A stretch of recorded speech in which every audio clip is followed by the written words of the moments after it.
When the love wins, the world wins. Women empowerment जरूरी है, इसलिए जरूरी है कि हमारी सोच बदलनी चाहिए। वुमेन एम्पावरमेंट उसी दिन हम कह सकते हैं परिभाषित होगा। नई लीडरशिप में भी कमियां होंगी, पुराने लीडरशिप में भी कमियां थी। मोटिवेशन क्या होता है ये भारत के बच्चे नहीं जानते हैं। There are more than 60 current conflicts across the globe. 2047 का एक नया सवेरा भारत देखेगा। Hello everyone and welcome to attention India podcast. Poetry सिर्फ इमोशंस नहीं होती, एजुकेशन सिर्फ डिग्रीज नहीं होती और रिफॉर्म सिर्फ स्लोगन नहीं होता। जी हाँ, आज हम उन सारी बातों पर बात करने वाले हैं जो एक्चुअली इम्पैक्ट क्रिएट करती हैं। और इस कॉन्वर्सेशन में हमारे साथ हैं पोएट, एजुकेटर और social thought leader Abhishek Pandey ji. Abhishek ji, thank you so much for joining us. Most welcome, sir, and thank you very much for having me here today on the topic of love, poetry, education, and so on. Thank you very much. Sir, the pleasure is all ours. But let me ask you this कि poetry की जब बात आती है ना तो poetry के साथ एक मिठास होती है, लव एसोसिएट किया जाता है। तो अगर मैं अभिषेक Pandey ji as a poet से पूछूं कि आपके लिए लव क्या है, क्योंकि आजकल ये काफी लोगों के लिए सोशल रिस्पॉन्सिबिलिटी भी बन गई है, आप लव को, इस इमोशन को कैसे देखते हैं? मोहित जी, जब ये पूरी दुनिया हमारी जनरेशन के बच्चों को ये सिखा रही है कि दो पैरों के बीच में झाड़ू लगाकर उड़ा जा सकता है, तो उन कहानियों के बीच एक लाइन आती है, पंक्ति आती है जिसको कहा जाता है अंग्रेजी में When the love wins, the world wins. जब प्यार जीतता है तो संसार जीतता है। और आज का जो संसार है, जो युद्धों में घिरा है, कॉन्फ्लिक्ट्स में घिरा है, विवादों में घिरा है, विपन्नताओं में घिरा है, दुर्दांत स्थितियों को वो देख रहा है। There are more than 60 current conflicts across the globe. और इसमें जब हम प्यार की बात करते हैं तो उम्मीद की बात करते हैं, आशाओं की बात करते हैं, उन्माद की बात करते हैं, एक नई ऊर्जा की बात करते हैं, एक नए सोच की बात करते हैं, एक नए अंतरंग की बात करते हैं। वो अंतरंग, वो आंखें जो सपना देखने का काम करती हैं, अपने सपने को सच करने के लिए आगे बढ़ने के जुनून की बातें करती हैं। एक ऐसी ऊर्जा जो भारत देश के उस बच्चे को प्रेम सिखाती है जो कक्षा 12वीं पास करके एनडीए के एग्जाम में सेलेक्ट होता है और बॉर्डर की रक्षा करने के लिए भारत देश से जब वो प्रेम करता है तो उसकी छाती पर जब बुलेट लगती है तो अपने माँ को एक खत लिखता है, माँ तुम्हारा लाडला रण में अभी घायल हुआ है, देख उसकी वीरता को शत्रु भी कायल हुआ है, खून की होली रचाए वह प्रलय कर दिख रहा है, माँ उसी शोणित से तुमको पत्र अंतिम लिख रहा है, यूं न समझ लेना कि वो चिर नींद लेने जा रहा है, माँ तुम्हारी कोख से फिर जन्म लेने आ रहा है।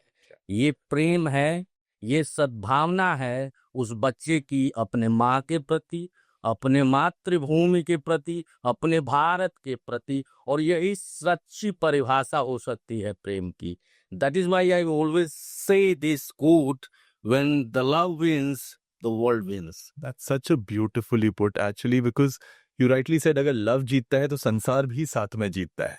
और एक चीज मैंने आपकी राइटिंग में एक और देखी है कि आप नेशनलिज्म को काफी अच्छे से रिफ्लेक्ट करते हैं।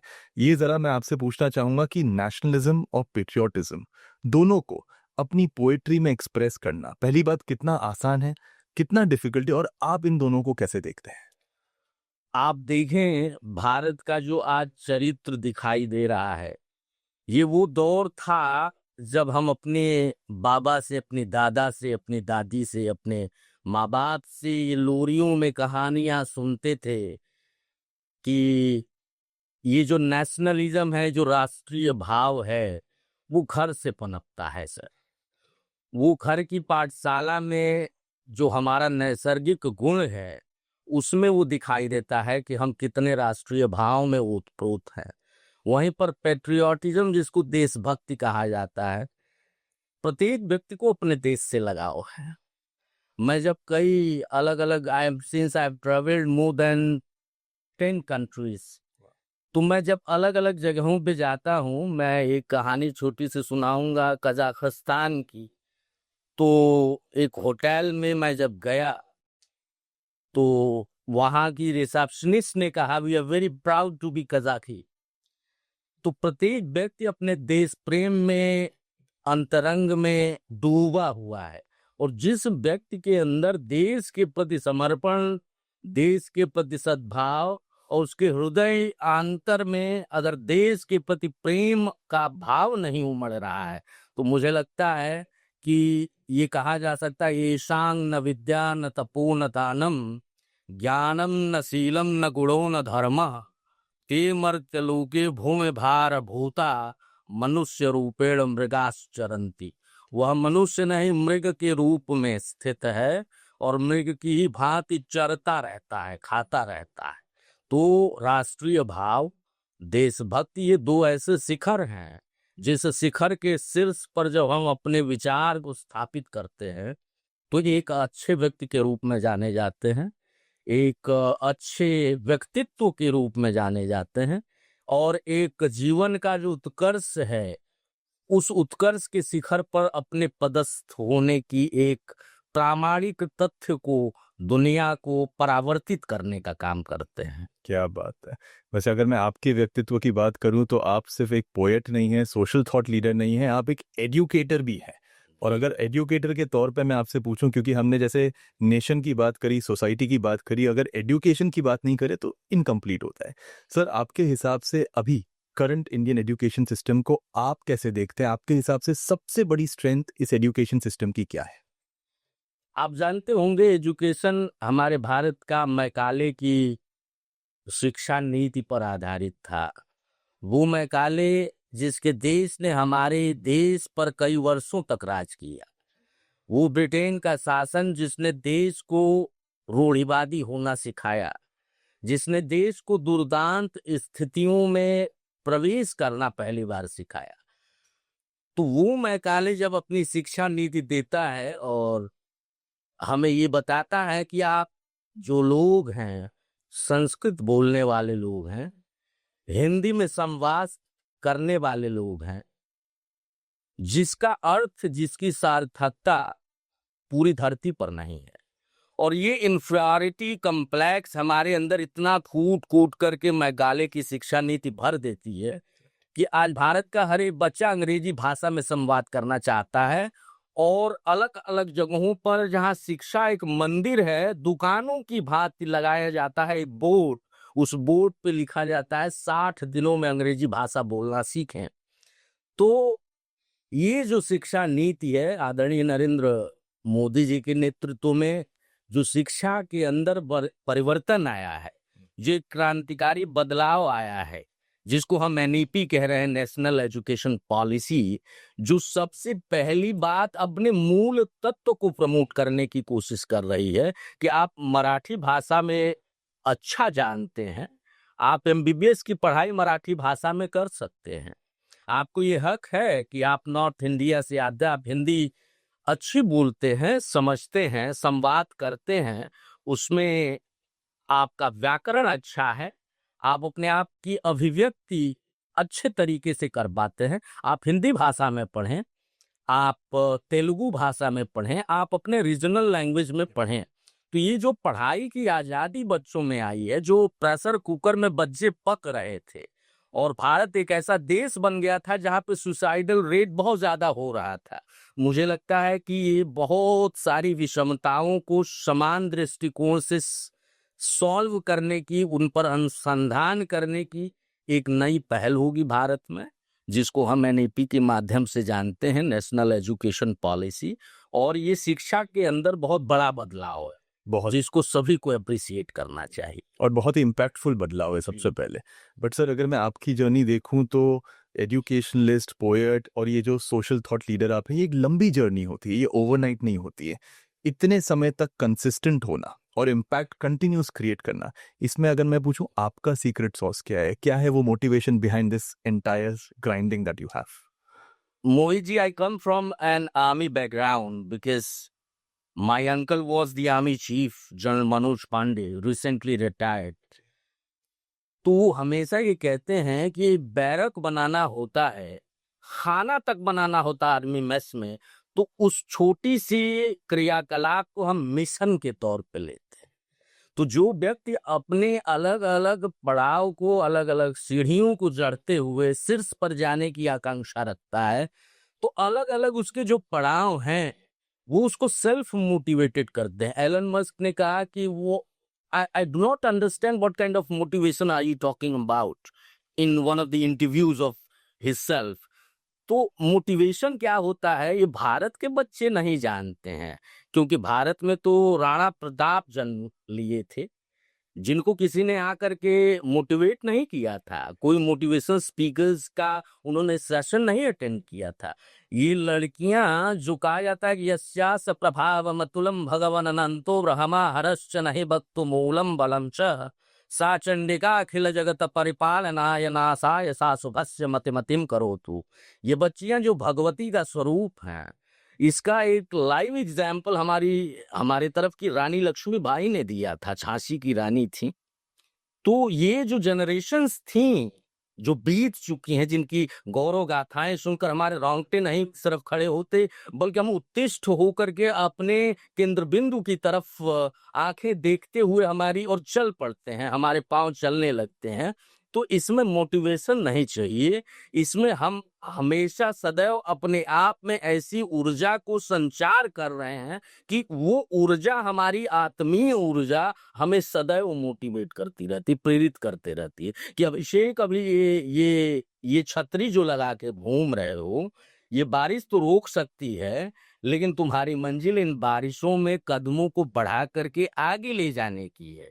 तो हमेशा हर एक व्यक्ति, अभिषेक नहीं, हर एक व्यक्ति जिसके अंदर आंतरिक ऊर्जा है, आत्मीय ऊर्जा है, वो हमेशा वो ऊर्जा उसको चैन से नहीं बैठने देती। वो अलग अलग सपने दिखाते रहती है कि बाइक लेना है, कार लेनी है, घर लेना है, सुकून की जिंदगी, आत्मिक सद्भाव की जिंदगी, स्पिरिचुअल काइंड ऑफ थिंग्स की जिंदगी, मंदिरों में जाने की चेष्टाएं, प्रेम करने की आकांक्षा, परिवार जो लोगों को बोझ लगता है उसको लेकर चलने की आकांक्षा, आशा, उम्मीद, ये व्यक्ति को मोटिवेट करते रहती है, प्रेरित करते रहती है कि और अच्छा हमारा परिवार का जो लाइवलीहुड है वो और अच्छा हो और अच्छे से हम प्रॉस्पेरिटी के साथ जी सके। तो व्यक्ति तो क्षण प्रतिक्षण मोटिवेट होता है अपनी परिस्थितियों से, अपने विचारों से,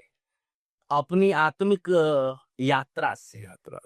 तो अगर मैं आपकी यात्रा की बात करूं, क्योंकि जैसे आपने कहा ना कि छतरी मैंने बचा के रखी है सिर्फ पानी से बचने के लिए नहीं, आगे बढ़ने के लिए, इसी तरह आपकी ऑर्गेनाइजेशन भी सिर्फ ग्राउंड लेवल पे नहीं, बड़े लेवल पे इम्पैक्ट क्रिएट करती है।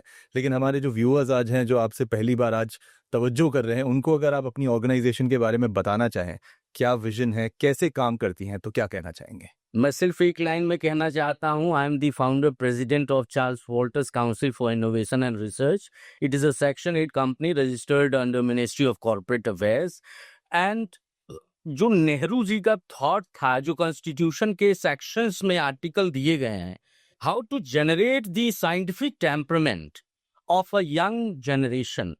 ये जो युवा पीढ़ी है ये कहती है मैं तो कॉमर्स पढ़ता हूँ, मैं तो आर्ट्स का विद्यार्थी हूँ, मैं तो मैनेजमेंट पढ़ता हूँ, मैं तो एमबीबीएस कर रहा हूँ, मेडिकल पैरामेडिकल की मैं पढ़ाइयाँ कर रहा हूँ। तो ये अलग अलग विंग्स में अपने आप को, अपने विचारों को बांध रहे हैं।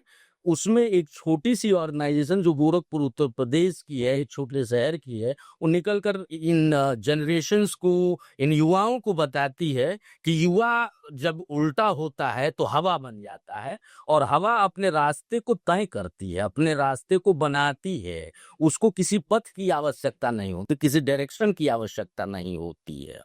तो ये जो युवा है, ये साइंटिफिक टेम्परामेंट को अगर डेवलप करता है तो उसको सोचने में, समझने में, और उसकी जो विचार शक्ति है वो निखरती है, वो उत्कर्ष पे जाती है, उसके अंदर प्रवीणता आती है। तो साइंटिफिक टेम्परामेंट होना, एक वैज्ञानिक विचार होना व्यक्ति को उस केंद्र पर लाकर स्थापित करता है जहां पर वो अलग अलग तरीके की सोच में भी अपने आप को अफनाहट महसूस नहीं करता, सफोकेटेड नहीं महसूस करता, एडवर्स सिचुएशन में भी अपने आप को सस्टेन करने की जो क्षमता उसके अंदर डेवलप होती है, उसका निर्माण कार्य प्रारंभ होता है उसके विचारों का, वो साइंटिफिक टेम्परामेंट है, एक वैज्ञानिक सोच है। तो प्रत्येक व्यक्ति, भारत का प्रत्येक युवा अगर वैज्ञानिक सोच से ओतप्रोत होगा तो मुझे लगता है एक क्रांतिकारी परिवर्तन होगा, जो हमारी संस्थान निरंतर रूप से युवाओं को प्रेरित करती है कि आप वैज्ञानिक विचारधारा के हों। माना कि आप कॉमर्स पढ़ते हैं, मैनेजमेंट पढ़ते हैं, वैज्ञानिक विचारधारा विज्ञान के सूत्रों को नहीं पढ़ाती है, बल्कि आपकी सोच को वैज्ञानिक करती है। यानी ये फर्क नहीं पड़ता आप किस डिग्री किस बैकग्राउंड से आए हैं, आपकी जी। सोचने की शक्ति क्या जी। है, कैसे बदल सकती है, वो आपकी ऑर्गेनाइजेशन करती है। जी। वैसे सर ये चीज़ एक है कि एक जब ऑर्गेनाइजेशन चलती है तो एक जर्नी में ना बहुत सारे माइलस्टोन्स आते हैं। कोई कोई ऐसे होते हैं जो दिल के बहुत करीब रहते हैं और वो याद रह जाते हैं। तो अगर मैं आपसे पूछूं आपकी इस जर्नी में कौन से वो सबसे ग्राउंड ब्रेकिंग या कह लीजिए टर्निंग इवेंट्स जो होते हैं वो रहे जो आपके लिए आज भी मुस्कुराहट लेके आते हैं चेहरे पे, तो वो कौन से होंगे? मैं सिर्फ ये कहूँगा कि एक एनजीओ से मैं जुड़ा था और उस एनजीओ ने मुझे एक पद दिया था और एक व्हाट्सएप ग्रुप उनका बना हुआ था, उसमें मुझे ऐड किया गया था। तो हमारा अभी हम we were newly married during the pandemic. तो उस दौरान हमारी पत्नी ने कहा कि काश ऐसा एनजीओ हमारा भी होता। तो वो एक प्रेरणा का केंद्र बना, क्योंकि पत्नी के लिए, अपने सहचरी के लिए, अपने जीवन संगिनी के लिए व्यक्ति तो आसमान से तारे लाने की बात करता है। तो ये एक छोटी सी बात थी एनजीओ को स्टार्ट करने की, तो ये प्रेरणा का स्रोत बना और एक एनजीओ, एक ऑर्गेनाइजेशन हमने स्टार्ट करी। इसके बहुत सारे फलसफे हैं, किस तरीके से हमने स्टार्ट करी, कितनी कठिनाइयों चुनौतियों को सामना करना पड़ा। तो उसके बाद भी आज हम एक अच्छी ऑर्गेनाइजेशन के रूप में देखे जाते हैं, युवाओं के लिए एक प्रेरणा के केंद्र बिंदु बने हुए हैं। और पूरे गोरखपुर में जो निगाहें कभी अभिषेक को अलग तरीके से देखती थीं, वो निगाहें सम्मान के रूप में देखती हैं, एक ऐसे लड़के के रूप में देखती हैं, एक ऐसे व्यक्ति के रूप में देखती हैं जिसने ग्राउंड लेवल से अपनी जर्नी स्टार्ट करी और आज कुछ अपने जीवन में कर रहा है। सर इसी कॉन्टेक्स्ट में एक और ऑनर की बात मैं करना चाहूँगा, ऑनर ऑफ अशोका अवार्ड। आप जी। मुझे बताइए इस ऑनर के पीछे, इस अवार्ड के पीछे थॉट प्रोसेस क्या था और इसे नेशन बिल्डिंग से कैसे कनेक्ट किया गया? अब ये आप पूछेंगे तो मुझे बहुत एक ऐसी कहानी सुनानी पड़ेगी जो मेरे मोटिवेशन का एक केंद्र बिंदु भी है। हम और हमारी एक दोस्त थी, हम दोनों यूपीएससी की तैयारी करते थे। तो मोहतरमा का तो यूपीएससी के पीसीएसजे में सिलेक्शन हो गया और मैं पीसीएस की प्रीलिम्स तक अटका रहा, मेरा मेंस नहीं निकल पाया। तो उन्होंने कहा कि एक लेवल और एक बराबरी के साथ अपने रिश्ते जोड़े जाते हैं। तो आज वो जुडिशियल मजिस्ट्रेट है कहीं पे, और आज मैं क्या हूँ ये मैं जानता हूँ, वो जानती हैं, वो आना चाहती हैं कि हमें भी ऑनर ऑफ अशोका अवार्ड मिले, because that is given only to the bureaucrats, administrative policy makers, the legal professionals, who are जजेस, हु आर जुडिशियल मैजिस्ट्रेट्स। तो ऐसे लोगों को वो अवार्ड दिया जाता है। जब उन्होंने कहा था कि एक आईएएस एक पीसीएसजे से बात करने के लिए आपको अपॉइंटमेंट लेना पड़ेगा, तो आज वो पीसीएसजे, वो ब्यूरोक्रेट्स एक बार जरूर फोन पे हालचाल पूछते हुए अपनी आकांक्षा की अभिव्यक्ति करते हैं कि अभिषेक जी, जरा आपको मैंने प्रोफाइल भेजी है अपनी ऑनर ऑफ अशोका अवार्ड के लिए, आप क्या बताएंगे वो प्रोफाइल एलिजिबल है कि नहीं है। तो ऐसे ही उन मोहतरमा का भी हमारे व्हाट्सएप पे एक चैट आया था। अभी पिछली दफ़ा हमने जब ऑनर ऑफ अशोका अवार्ड कराया था तो उनकी प्रोफाइल हमको रिसीव हुई थी, लेकिन मैंने कोई रोष, कोई ईर्ष्या, कोई असद्भावना अपने मन में व्याप्त मेरे थी भी नहीं, और इस कारण से मैंने कहा कि चलिए आपकी प्रोफाइल है तो ये तो अप्रूव्ड ही रहेगी, क्योंकि जीवन में पहली प्रोफाइल ये हमारी थी। और अब इसके बाद जितनी प्रोफाइल आती है वो सेकंड लास्ट प्रोफाइल्स होती हैं। आप ज़रूर आवें, आपका स्वागत है। और उसके बाद हमारी वार्ता नहीं होती है, लेकिन ये बात दिल में एक चुभन, एक दर्द हमेशा उठाती रहती है कि ऐसे भी लोग होते हैं कि जो बहुत सारी कस्में खाने के बाद वायदे करने के बाद जब उनका एक थोड़ा सा लेवल, एक स्तर बढ़ जाता है तो वो अपनी बातों को भूल से जाते हैं और ऐसा लगता है कि कभी हमारी बातें नहीं हुई थी, जबकि घंटों बातें हुआ करती थी। सक्सेस चेंज कर देती है कई चीज़ें, और स्पेशली रिश्ते। But I think Abhishek ji, ये शायद मैं सबके बिहाफ पे बोलूँगा, you have come a long way, you have grown leaps and bounds. और जहाँ हम नेशन बिल्डिंग की बात कर रहे हैं तो हम करंट इंडिया की अगर बात नहीं करें तो वो इनकम्प्लीट होगा। आपके विचार में अगर हम आज की इंडिया की गवर्नेंस को देखें कि वो कैसे यूथ एम्पावरमेंट कर रही है, कैसे इनोवेशन कर रही है, तो आपके इस पे क्या विचार है? मैं हमेशा युवा के लिए काम करता हूँ, युवाओं से ही मैं कहता हूँ, अनुग्रह करता हूँ, उनसे अनुनय करता हूँ, विनय करता हूँ कि ये जो युवा हैं, मैं उनसे हमेशा बात करते हुए कर्नल वीपी सिंह की एक पंक्ति है, उसको दोहराता हूँ कि ये देश हवा, युवा, मृदा, पानी से बना है। ये देश पुरखों की कहानी से बना है और खून से हस्ताक्षर कर दे गगन पर, देश ऐसी पागल जवानी से बना है। तो ये जवानों का देश है, ये युवाओं का देश है। वो जवान, वो युवान जो अपनी छाती पर राष्ट्र प्रेम लिखते हैं और अपने दिल में उस शख्स का नाम भी लिखते हैं जिससे वो कहते हैं, यूं तो तेरे इश्क पर ये जान भी कुर्बान है, पर मादरे वतन पे अपना इश्क भी कुर्बान है। तो वो युवा जब प्रेरित होता है तो अपने राष्ट्र को एक नई पहचान दिलाता है। वो युवा जब कक्षा 12वीं फेल हो जाता है और मराठी भाषा के प्रोफेसर हुआ करते हैं उसके पिताजी, वो कहते हैं घर से निकल जाओ। तो युवा घर से निकल करके जब जाता है, तपती दोपहरी में अपने बल्ले को गेंद पर भाजने का अभ्यास करता है। पूरी दुनिया, उसके पिताजी नहीं, पूरी दुनिया उसके साथ खड़ी होकर कहती है कि हमारे देश में मास्टर ब्लास्टर है। हमारे देश को पहचान दिलाने वाला वो युवा जिसको सचिन तेंदुलकर हम कहते हैं, एक ऐसा युवा जो पहाड़ों की चोटियों से कूदकर अपनी जान देने पर तुला हुआ था। केवल एनडीए की परीक्षा में सिलेक्शन नहीं हुआ, वो युवा जब अपने नए मुकाम को हासिल करता है तो भारत, पूरा विश्व उसको मिसाइल मैन के नाम से जानता है। उसको भारत का सबसे सर्वोच्च जो पद है, प्रेसिडेंट ऑफ इंडिया, उसके तमगे से उसको भारत की जनता नवाजती है। तो वो युवा जब अपनी पहचान बनाता है तो भारत को पहचान दिलाता है, अपनी पहचान, अपनी ख्याति पूरे विश्व को देता है और अपना योगदान भी, अपना प्रेम भी, अपनी ऊर्जा भी, अपनी समन्वयकता भी।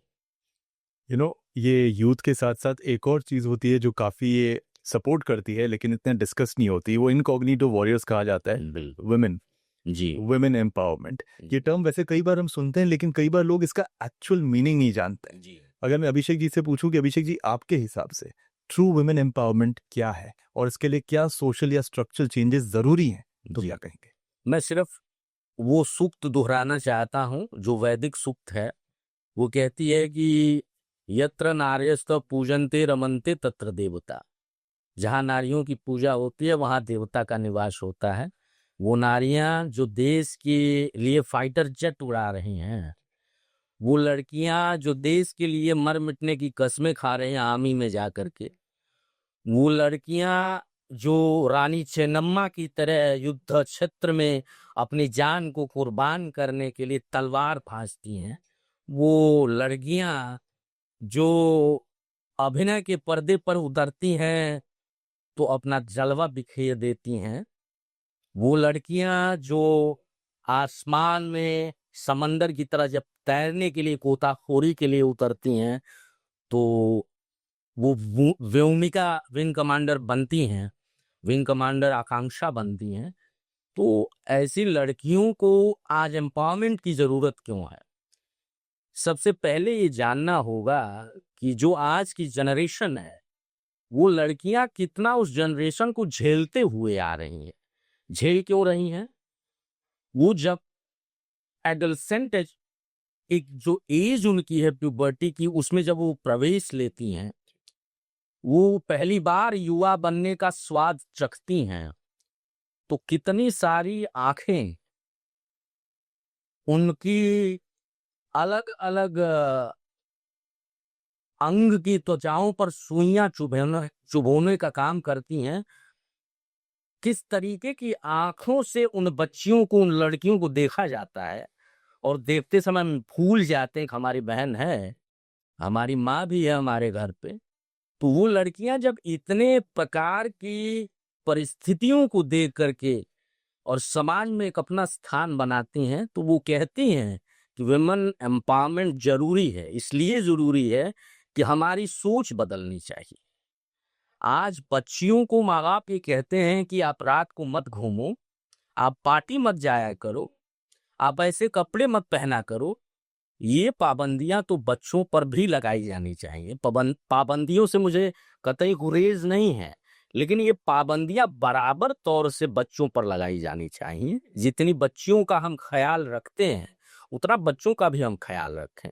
और यदि हम रखते हैं तो वो बच्चे जिनकी आंखें तंग किया करती हैं उन प्यारी लड़कियों को, तो वो बच्चे उन आंखों में इतनी पवित्रता रखेंगे कि उन बच्चियों को प्रेम करेंगे, एक बहन की तरह, एक प्रेयसी की तरह, एक प्रेमिका की तरह, एक माँ की तरह, एक आंटी की तरह, एक अपनी चाची की तरह।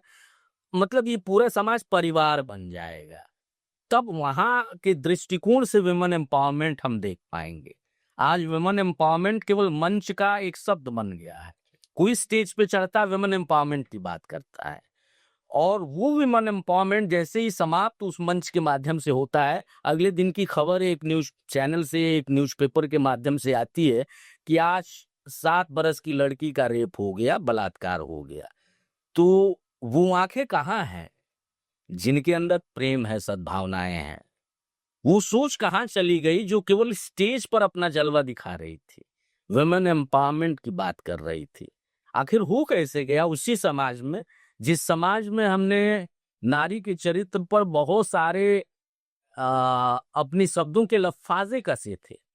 तो उस सोच में परिवर्तन की आवश्यकता है। जिस दिन ये परिवर्तन आएगा, आप माने कि उस दिन नारी अपने उत्कर्ष पर होगी, और वुमेन एम्पावरमेंट उसी दिन हम कह सकते हैं परिभाषित होगा, परिलक्षित होगा। अभिषेक जी, इन विचारों के बाद आई थिंक ये अप्रोप्रिएट होगा कि मैं एक जरा ब्रॉडर लेवल पे आपका पर्सपेक्टिव जानूं। आज के इंडिया को आप कैसे डिफाइन करेंगे, चाहे सोशली हो, मॉरली हो या कल्चरली हो, और आने वाले डेकेड में आप इंडिया को कहाँ जाता हुआ देखते हैं? आज जब इंडिया ये बात कर रही है डेवलप्ड नेशन बाय 2047, तो हम बात प्रॉस्पेरिटी की करते हैं, समग्र विकास की बात करते हैं। चाहे वो इकोनॉमिकली हम देखें, एजुकेशनली हम देखें, मॉरली हम देखें, सोशली हम देखें, 2047 में जो हमारा लक्ष्य है, और हम उसको प्राप्त करते हैं, तो दुनिया की सबसे बड़ी इकोनॉमीज की जो कंट्रीज की लिस्ट हैं, उनमें अपना तीसरा चौथा स्थान होगा।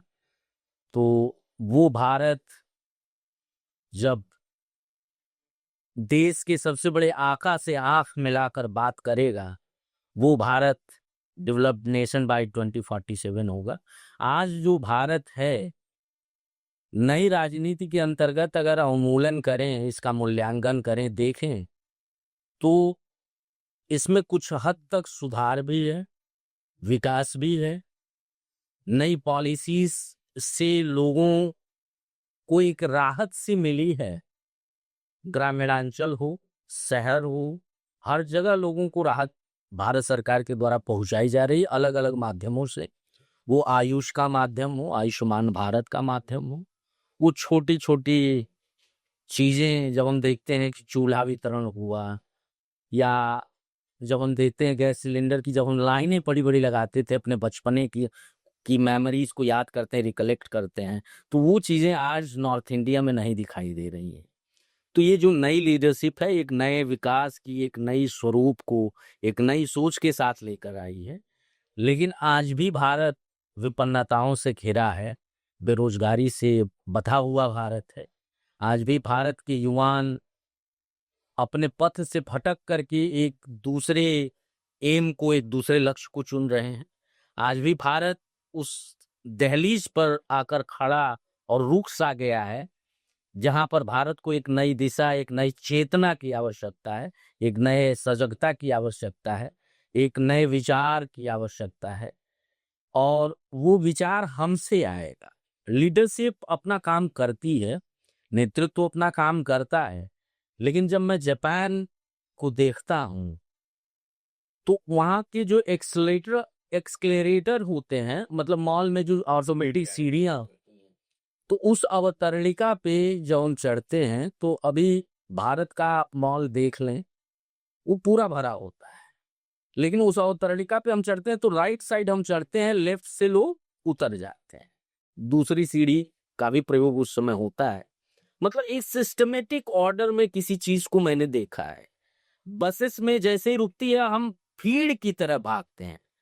जापान में मैंने देखा है कि लोग एक एक करके चढ़ते हैं, जो सबसे बूढ़ा व्यक्ति होगा उसको लोग हाथ लगा करके अंदर कर देते हैं कि आप पहले बस में जाएं, आपको सीट मिल सके। तो ये जो राष्ट्रीय सोच है, जो एक नेशनल थॉट प्रोसेस है, ये भारत में थोड़ी इसकी कमी, इसकी असहजता दिखाई पड़ती है। ये भारत एक नवीन ऊर्जा का भारत है, ये भारत एक नई सोच का भारत है, लेकिन इसमें जो थोड़ी बहुत कमी हम देखते हैं, क्योंकि कमियां अगर नहीं होंगी तो कोई भी राष्ट्र बुद्धत्व को प्राप्त हो जाएगा। कमियां किसी मनुष्य में नहीं होंगी तो वो तो फिर स्वामी रामकृष्ण परमहंस हो जाएगा, भगवान हो जाएगा। तो कमियां तो रहती हैं। नई लीडरशिप में भी कमियां होंगी, पुराने लीडरशिप में भी कमियां थी।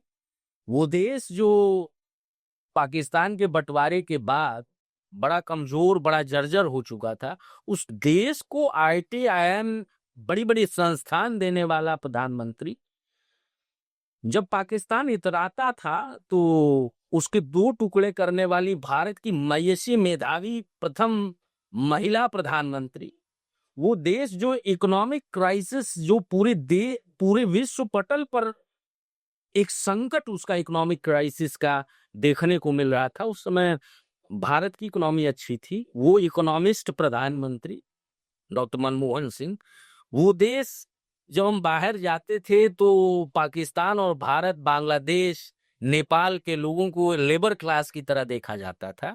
आज हम रसिया जाते हैं, आज हम यूनाइटेड स्टेट्स जाते हैं, आज हम किसी देश में अगर जाते हैं और भारत के पासपोर्ट को लेके जाते हैं, भारतवासी बन के जाते हैं, भारत का बुद्धत्व लेके जाते हैं, ये कहते हैं I come from the land of Buddha and Gandhi, तो लोग एक सम्मान की दृष्टिकोण से देखते हैं, एक ऐसी दृष्टिकोण से देखते हैं जिसमें सिर्फ संपन्नताएं, सिर्फ वैभव, सिर्फ परिकल्पनाएं नहीं होती हैं, बल्कि एक अलग किस्म का एक जो वातावरण आज भारत को देख करके अन्य देश बिहेव कर रहे हैं, व्यवहार कर रहे हैं, वो कुछ बदला तो है। बदला तो है। तो भारत एक नई पहल पे है, एक नई डेहरी पर है, और उस डेहरी का जो दिया है वो हमेशा तो लपट खाता नहीं रहेगा, उसके तेल में कमी आएगी, और जब तेल में कमी आएगी उस दिए में तेल फिर से भरा जाएगा तो अपनी लपट को उत्कर्ष पर लेके जाएगा। तो भारत भी उसी लपलपाते दिए की भांति अभी है, जिसमें तेल की थोड़ी कमी है।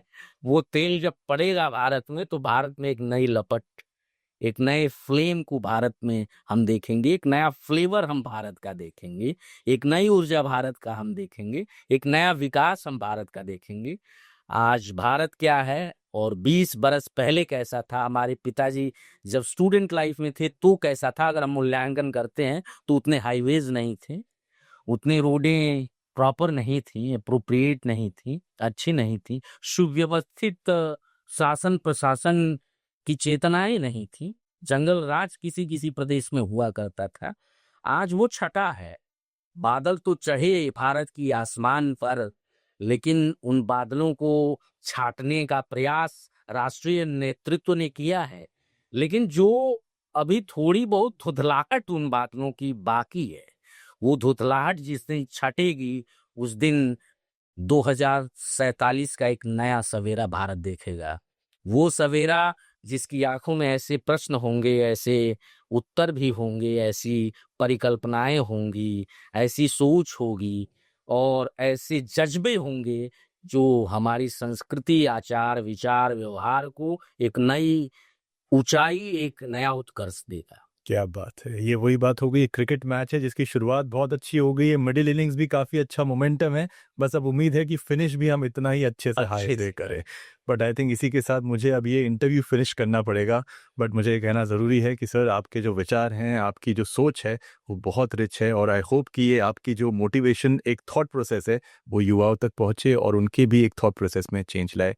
Thank you so much for your time and your पे। आपका धन्यवाद। Thank you Abhishek ji. हम सारे व्यूअर्स को जो ये देख रहे हैं, मैं सिर्फ एक चीज़ कहना चाहूँगा इस एपिसोड के बाद, क्या आप लोग सक्सेस चेस कर रहे हैं या रियल में इम्पैक्ट क्रिएट कर रहे हैं? इसी सोच के साथ we'll see you soon in the next episode.